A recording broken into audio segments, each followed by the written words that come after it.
자, 이번에 미국 증시 핫한 이슈들, 핫한 종목들 체크해보는 굿모닝 라이브 시간입니다. 도마이스비 유진투자증권의 김지혁 PB와 함께합니다. 안녕하십니까? 네, 안녕하십니까? 간밤 미국 증시 지정학적 리스크가 또다시 부각이 된 것 같습니다. 국제유가는 급등하고 3대 지수는 일제히 하락했는데 한 줄 평 먼저 남겨주실까요? 일단 지정학적 리스크 속에서 여전히 AI 버블론이 굉장히 고평가돼 있다라고 보시면 되겠습니다. 이 마이클 버리가 지금 팔란티어를 물고 좀 떨어지지 않고 있는 것 같아요. 계속 저격성 발언들을 남기고 있는데, 자, 그럼 오늘 준비된 토픽들 하나씩 체크해 보도록 할게요. 굿모닝 라이브 이슈픽 바로 보여주시죠. 오늘 준비된 세 가지 토픽입니다. 약해진 금리 인하 단서들, 그리고 트럼프 대통령의 최후 통첩, 여기에 또 마이클 버리의 팔란티어 저격까지 제가 얘기를 나눠볼까 하는데, 우선 어제 FOMC 의사록도 그렇고 간밤에 연준 위원들의 발언들도 그렇고 매파적인 얘기들이 계속해서 들려오고 있는 것 같아요. 이런 발언들에 대해서 PB님은 어떻게 바라보겠어요? 일단은 지금 물가는 굉장히 안착돼 있는 2%에 안착돼 있는 분위기고, 그리고 사실 고용 시장을 보더라도 굉장히 좀 견조한 모습을 보이고 있습니다. 그렇죠. 그럼 이런 상황에서 굳이 금리를 내려야 될까라는 굉장히 질문이 좀 들 수 그게 연준 위원들의 속내인 거죠? 맞습니다. 들 수밖에 없다라고 보시면 될 것 같고요. 사실 어제 의사록을 읽어보면 일각에서는 뭐 금리 인상까지도 지금 얘기하고 있는 부분에 있어서는 그게 좀 충격을 줬었던 것 같아요. 네, 그렇습니다. 아무래도 성장주 쪽에서는 그런 게 굉장히 리스크한 부분은 있지만 여전히 금리 인하 기조를 사실 버릴 수는 없다라고 보시면 될 것 같고요. 갑자기 금리를 올리게 될 그런 가능성은 좀 작다고 봐야 되겠죠? 예, 저는 굉장히 그건 작은 가능성이라고 보고 있고, 결국 뭐 연말로 갈수록 이제 금리 인하가 굉장히 가파르게 내려오면 금리 인상에 대한 부분도 얘기할 수는 있지만, 지금 굉장히 여전히 높은 금리에 있어서 지금 중립금리 수준에서 이제 더 내려가야 된다라는 게 핵심이라고 보시면 될 것 같고요. 물론 어제 뭐 카시카리 총재 같은 경우도 굉장히 이제 중립에 있어서 약간 매파적인 끼를 내보고는 있지만, 여전히 지금 현재 금리가 중립금리 수준이라고 얘기를 하고 있습니다. 그렇기 때문에 사실 지금 3월 페드워치만 보더라도 사실 거의 뭐 금리 인하 수준이 굉장히 낮은 이 확률을 보이고 있기 때문에, 결국 이 케빈 허쉬가 들어서는 5월 때부터는 좀 저희가 금리 인하에 대한 기대감을 좀 보여줄 수 있지 않을까라고 생각하고 있습니다. 네. 그리고 간밤에 또 무역 적자 지표가 발표됐었죠. 무려 60년 만에 최대 규모라고 하는데, 트럼프 대통령의 관세 정책이 좀 잘 안 통하고 있는 걸까요? 수치가 왜 이렇게 나오고 있는 거죠? 사실 무역 적자 같은 경우는 이미 지금 중국에서 이런 관세적인 부분들을 어느 정도 협상에 있어서 지금 맺어진 부분들도 있고요. 사실 관세로 벌어들이는 수입조차도 거의 뭐 2조 달러 수준이라고는 하고는 있지만, 결국 그게 무역 적자를 해결할 만큼의 이 모습은 나오지 않고 있습니다. 결국 그리고 또한 달러가 굉장히 강했었기 때문에 그런 점들에 있어서 달러가 약해야 이제 관세에 대한 부분들을 더 효과를 누릴 수가 있는데, 그런 점들이 아무래도 지금 무역 적자가 굉장히 좀 큰 폭으로 증가될 수밖에 없었다라고 보시면 되겠습니다. 네. 자, 그리고 간밤에 주목을 받았던 또 다른 이슈가 바로 이란의 핵 협상 관련 소식이었죠. 트럼프 대통령이 10일 시한을 내세우면서 말 그대로 지금 최후 통첩을 남겼는데, 미국과 이란의 핵 협상 좀 잘 끝날 수 있을까요? 사실 이게 작년에 좀 이스라엘과 이란 이런 사이도 봤을 거고, 그래서 작년에 이제 보게 되면 미국에서도 주말에 이란을 좀 타격했던 이슈들도 있었잖아요. 사실 그런 어떤 좀 트라우마가 조금 지금 보이고 있는 느낌이 들고는 있습니다. 왜냐하면 10일 시한을 줬다라는 거는 결국 지금 2차 핵 협상까지 이루어졌지만 지금 어느 정도 이제 뚜렷한 어떤 성과가 나오지는 않고 있고요. 결국 지금 트럼프는 사실 이란을 공격하는 것 같지만 결국 중국과 러시아를 끌어들인다라고 보시면 될 것 같고요. 협상 테이블에 같이 앉아라, 이 내용을 같이 논의해야 된다라는 스탠스잖아요. 맞습니다. 그래서 결국 그 뉴스타트 조약이 지금 만료됨에 따라서 지금 핵 군축 협상에 대한 부분들을 트럼프 대통령은 좀 여유 있게 좀 끌고 간다라는 생각이 들고 있고요. 결국 이란을 갖지 못한다면 중국조차도 지금 석유 수급에 대해서 굉장히 지금 어려운 부분들을 갖고 있을 거기 때문에, 결국 지금 트럼프는 이란을 노리는 것 같지만 결국 중국과 러시아를 끌어들이고 있다라고 보시면 되겠습니다. 네, 여기에 또 국제유가 상승세가 계속 지속 중이죠. 이제 WTI마저 70달러를 넘어설 기세로 지금 계속 올라서고 있는데, 국제유가 상승세 괜찮은 걸까요? 사실 이건 제가 보기에도 지금 최근에 이제 유가가 좀 튀고는 있지만, 여전히 지금 트럼프 대통령은 이번 이란 합의를 통해서 더 유가를 낮추려고 하는 모습들이 보이고 있기 때문에, 이건 어떤 이벤트성으로 좀 올라갔다라고 보시면 되겠습니다. 너무 지속적인 추세 형식으로 올라가지는 않을 것이다, 이렇게 보고 계시는군요. 그렇습니다. 네, 좋습니다. 그리고 오늘 얘기 나눠볼 세 번째 토픽은 바로 팔란티어와 관련된 법의 논란입니다.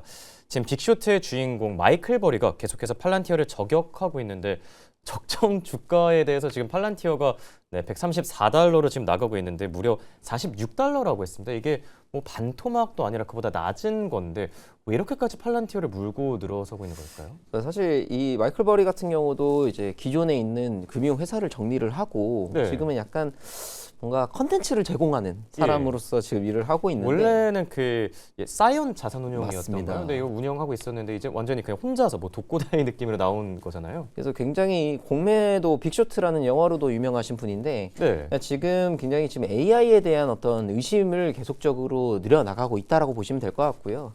사실 이 팔란티어에 대해서 마이클 버리는 이미 풋옵션을 가지고 있었습니다. 그래서 네. 본인이 당연히 이 팔란티어가 떨어져야만 수익이 나는 구조기 그렇죠. 때문에 그래서 이렇게까지 얘기하는 이유가 뭔지라는 생각이 좀 들기는 하지만 물론 이 부풀려진 이익 구조에 대한 비판은 하고 있습니다. 왜냐하면 이 네. GPU에 대한 감가상각 기간에 대해서 계속적으로 이거 장부상 숫자를 지금 계속 늘리고 있다라는 비판을 하고 있지만 예전에도 이런 비판 한번 하지 않았었나요? 맞습니다. 그리고 뭐 팔란티어 같은 경우도 지금 FD라고 해서 프론트 디플로이드 엔지니어링이라 해서 그 전방 배치해서 이제 그 AI로 전환을 시켜주는 이 솔루션을 제공하고 있는데 사실 AI에 있어서 저는 굉장히 중요한 역할이라고 보고 있습니다. 근데 이제 마이클 버리 같은 경우는 결국 사람이 하는 게 아니냐. 그러면 이게 마진이 그렇게 남는 장사가 아니다. 그렇죠. 라고는 비판을 하는 이 지금 모습은 보이고 있지만 사실 이거는 AI의 전반적인 어떤 이해도가 조금 이해도를 갖춰서 보게 되면 결국 사람이 개입을 해야만 AX가 전환되거든요. 그렇죠. 그래서 그런 점에 있어서도 좀 이런 비판은 조금 이렇게 한기로 흘려들어도 되지 않나라고 생각하고 있습니다. 그렇다면 어제 미즈오가 팔란티어의 투자 의견을 상향 조정하면서 좀 좋은 이 투자 의견을 제시했는데 PB님은 마이클 버리보다는 좀 미즈오 쪽의 의견이 맞다라고 보시는 걸까요? 예, 훨씬 저는 완전 미즈오 쪽이 맞다고 생각을 하고요. 물론 뭐 팔란티어 같은 경우도 지금 굉장히 어떤 고평가된 지금 실적이 굉장히 잘 나오고 있고 성장성이 나오고 있어서 뭐 룰 오브 40이라는 이 법칙도 얘기하고 있지만 물론 이 PR이 굉장히 높은 건 맞습니다. 근데 과연 이 AI 시대에 있어서 AI가 이제 지금 사람들이 굉장히 많이 쓰이고 있고 어떻게 발전할지 모르는 상황에서 그렇죠. 우리가 이게 평가를 하는 게 맞나? 이게 굉장히 어려운 부분이지 않을까라고 생각하고 있습니다. 네. 마이클 버리의 경고들이 부디 기울이기를 바라는 마음이고요. 자, 그리고 어제 실적을 발표한 기업 가운데 굉장히 핫했던 기업이 있다라고 합니다. 바로 피그마였는데 서학개미 분들도 좀 많이 투자하고 있는 종목으로 알고 있거든요. 호실적이 굉장히 괜찮지 않았습니까? 예, 이게 작년에 그 서클 상장하고 이제 한 9월 달에 아마 피그마 상장했던 것 같은데 그렇죠. 피그마 상장하자마자 굉장히 큰 폭으로 빠졌었습니다. 네, 맞습니다. 예, 근데 결국 피그마가 이제 실적을 발표했는데 연간 실적으로도 굉장히 좋은 실적이 나왔고요. 매출이 40% 넘게 성장했다라는 거는 사실 최근에 AI 버블론에 대해서 굉장히 우리가 우려가 많았었잖아요. 그렇죠. 근데 사실 잠재울 수 있을 만한 실적이었을까요? 맞습니다. 그래서 AI에 대한 어떤 디자인 기업으로서 지금 피그마의 위치는 포지셔닝을 갖추고 있는데 그런 점에 있어서도 굉장히 지금 눈에 띄는 실적을 보이고 있었고 거의 뭐 3억 달러 넘는 지금 매출을 달성을 했습니다. 그리고 이게 순 매출 유지율이라고 해서 매출을 일으키고 이제 고객들이 유지되는 이 비율이라고 보시면 될 것 같은데 이게 136%를 기록했습니다. 이게 100%를 넘게 기록했다라는 거는 기존의 피그마를 사용해서 들어온 이 부분뿐만 아니라 이 피그마 안에 있는 AI 기능까지도 지금 들어있다라고 보시면 될 것 같습니다. 결국 지금 피그마가 과연 이게 대체 불가능한 서비스냐라고 했을 때 충분히 대체 불가능한 서비스란 이유는 지금 스타트업을 보게 되면 처음에 앱을 만들 때 이 피그마라는 앱을 보통은 이용하거든요. 근데 그렇죠. 이젠 앱을 넘어서 지금 AI를 바탕으로 한 지금 뭐 바이브 코딩이나 이런 어떤 이 LLM을 바탕으로 한 코딩들이 이루어지고 있는데 그 코딩들이 지금 디자인까지도 지금 적용되고 있다라는 거는 기존의 어도비와의 합병이 안 됐음에도 불구하고 어쩜 이 산업이 좀 변화하는 시점이 아닐까라고 생각하고 있습니다. 네, 피그마와 관련해서는 좋은 이야기들 많이 전해주셨고요. 자, 그리고 두 번째 특징주로 부킹홀딩스를 가져와 주셨는데 이 기업도 어제 호실적을 발표했죠. 실적 발표하면서 좀 파격적인 소식을 내놔서 큰 화제가 됐던 것 같은데 부킹홀딩스는 어떻게 보고 계세요? 사실 뭐 부킹홀딩스 같은 경우는 뭐 많은 분들이 여행 예약하기 전에 많이 들어가는 앱이라고 보시면 될 것 같은데 굉장히 실적도 잘 나왔고요. 그리고 지금은 아무래도 여행에 대해서 지금 미국 소비가 좀 꺾이지 않을까라는 우려가 존재하고 있지만 사실 지금 고소득층 같은 경우는 굉장히 여행을 많이 다니고 있습니다. 그래서 이 K자형 소비에 대해서 굉장히 지금 네. 이제 증명을 하고 있다. 그리고 사실 달러가 굉장히 강했기 때문에 사실 미국 국민 입장에서는 여행을 하기가 굉장히 좋았던 환경이라고 보시면 될 것 같고요. 그리고 사실 어제 이렇게 부킹홀딩스 같은 경우는 돈을 워낙 잘 벌다 보니까 지금 주가 같은 네. 경우도 거의 4,000달러 넘게 지금 위치되고 있는데 어제 같은 경우는 또 액면 분할까지도 얘기가 나왔습니다. 그래서 25대 1 주식 액면 분할까지도 얘기가 나오고 배당금 인상까지도 얘기가 나왔기 때문에 그동안 비싼 주가 때문에 좀 진입하기 어려웠던 접근하기 어려웠던 투자자분들이 확실히 이제 들어갈 수 있는 어떤 환경들이 부과가 됐고요.